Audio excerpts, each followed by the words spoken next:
Good morning, Outliers. Welcome to today's Outlier Live, where we cover the biggest headlines of the day and what the AI trading data has to say about it. Our top story of the day, one of my favorite companies, one of the things that I'm such a fanboy for. Oh man, Tesla is having a bad day. And the people who work at Tesla, they're having it even worse. And experts are warning over wobbly US economy data. What is so wobbly? Let's tune into that and more on today's Outlier Live.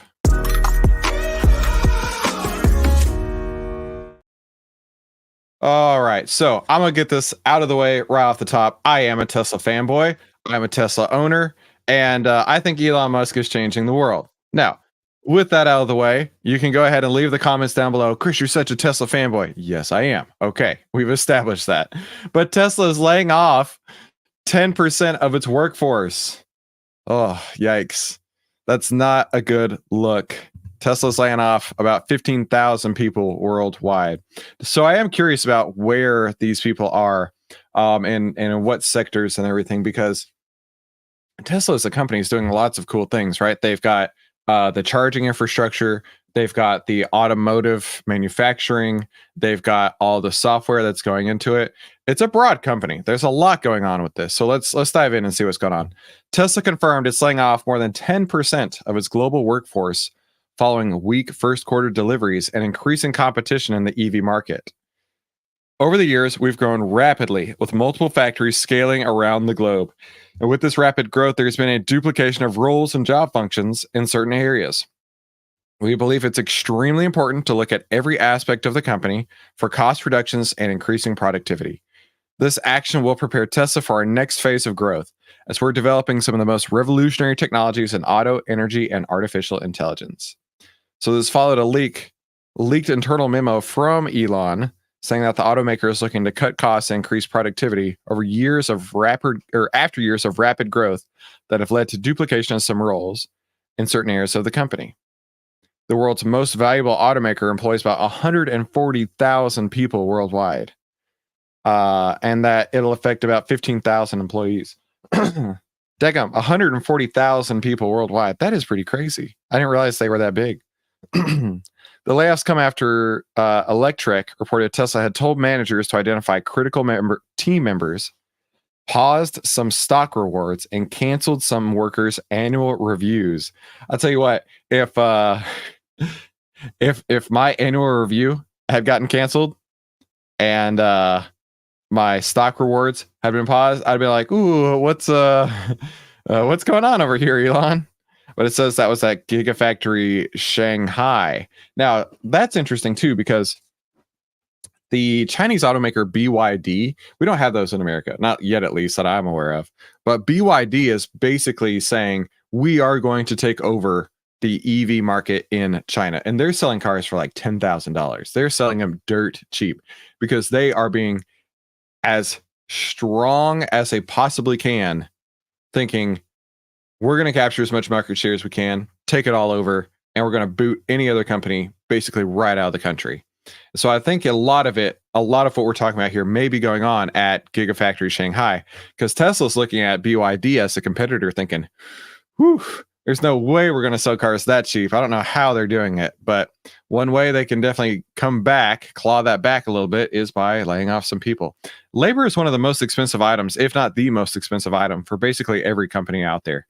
So it makes sense that if Tesla's going to be cutting back, they're going to be cutting back at labor. Reuters also reported earlier this month, Tesla was abandoning its plans to produce a budget-friendly car called the Model 2. Now, we have actually covered that because Elon Musk is saying that is an outright lie. We have not canceled that plans for that, no matter what. And he accused Reuters of lying, though the outlet has not responded.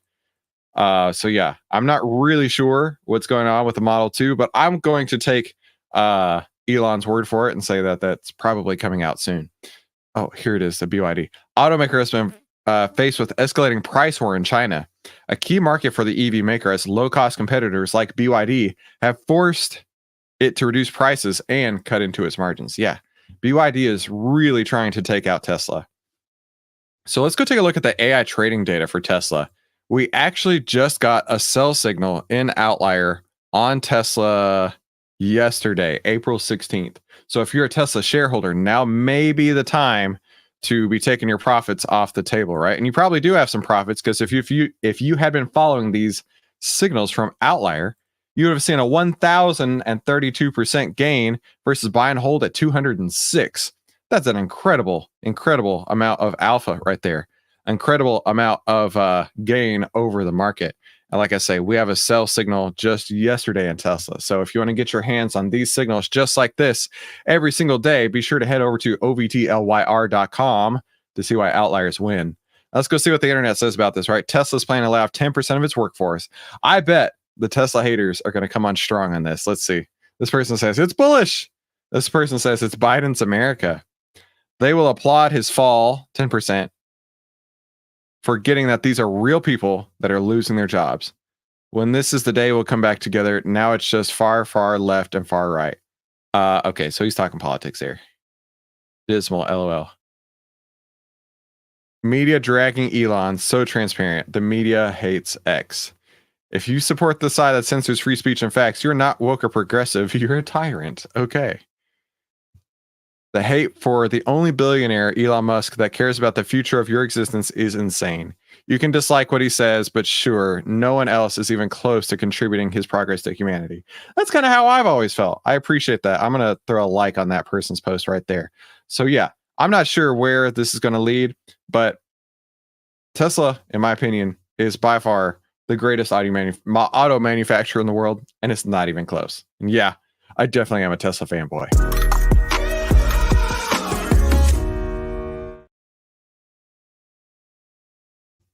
There we go. That was weird. Experts are warning over a wobbly US economy and about Biden's economic lie. Ooh, that sounds juicy. Let's get into it. America's economy has shown some signs of health and growth. Two experts warn it's wobbly. Ad down there that's playing. The economy is growing. However, the gold price commodity prices, that's not very well written, are telling us that the dollar is wobbly. And that's what CEO Steve Forbes of Forbes Media has said. The Fed has got problems ahead, and you don't cure it by raising interest rates and depressing the economy. Yeah, we've been talking about this for a while, right? We have some huge problems still ahead of us. And raising interest rates is just going to make things worse. One of the reasons why retail sales are so strong is that they were really blockbuster sales at gas stations. The AAA average price in the USA went from $330 to $360 just this month. And we talked about this a couple of days ago, that gas prices are actually up 50% since Biden took office. And I didn't even know this. One of the reasons retail sales were so strong is that there were really sales at gas stations. Monthly retail sales numbers showed Americans picked up the pace of spending in March, even as they continue to fight high interest rates and steeper prices for everyday goods. Oh, that's concerning, right? Picked up the pace of spending. Of course, everyone's paying more for everything. Picking up the pace of spending means that they're spending more despite the fact that everything costs more. Spending on everyday goods, including cars, food, and gasoline, jumped by 0.7% last month, much higher than the 0.3% increase by the economists, forecast by the economists. The March advance is not adjusted for inflation, meaning that consumers may be spending the same but getting less bang for their buck. And there's definitely an inflation tax on Americans' wallets right now. We're all feeling that. Inflation is a tax. And who gets hurt the most? We know who they are. Tens of millions of people living paycheck to paycheck and up to their eyeballs in credit card debt. Interest rates are going up. We've discussed this before, but what's the real rate of inflation? It's not 3%, it's 7%. When you cut interest payments, you have to pay interest every single month. Joe Biden's taxing the people who have the least, yet he's babbling on about getting to the rich. All this is it's not about revenue, it's about control. This is not about growth, this is about controlling people's lives. Tell you what, there's a lot going on wrong in the economy right now. I'm hoping that in the very near future, we can see some light at the end of the tunnel, but I don't know how, and I don't know if this person is going to be able to fix that. I really don't. But since we're talking about blockbuster sales at gas stations, Let's take a look at ExxonMobil, right? You might have an ExxonMobil right around the corner from you. I know I do. And in fact, we just got a sell signal today, April 17th. We got a sell signal on ExxonMobil, and you can see this buy signal down here came at $101, and the sell signal came at 118. So we're talking a good 15-18% increase just on that one buy and sell signal. And over taking a look at the performance summary here, we can see Outliers showing 127% returns versus buy and hold at 83% returns. So these are massive, massive signals right here. And I want you to get your hands on these. So head on over to OVTLYR.com. That's OVTLYR.com to see why Outliers win. Now, let's take a look at what the internet's saying here, right? Now, this is coming from the Republican National Committee, so it's going to be very skewed. Biden campaign co-chair Tammy Duckworth says President Trump was terrible for the economy. Thank goodness Joe Biden got into office. She's delusional. Inflation has averaged 5.6% under Biden, and it averaged 1.9% under Trump. That's quite a difference. Real average weekly earnings are down 4% under Biden and up 8% under Trump. Average gas prices have been above $3 for 1,064 days under Biden, and they never once hit $3 under Trump.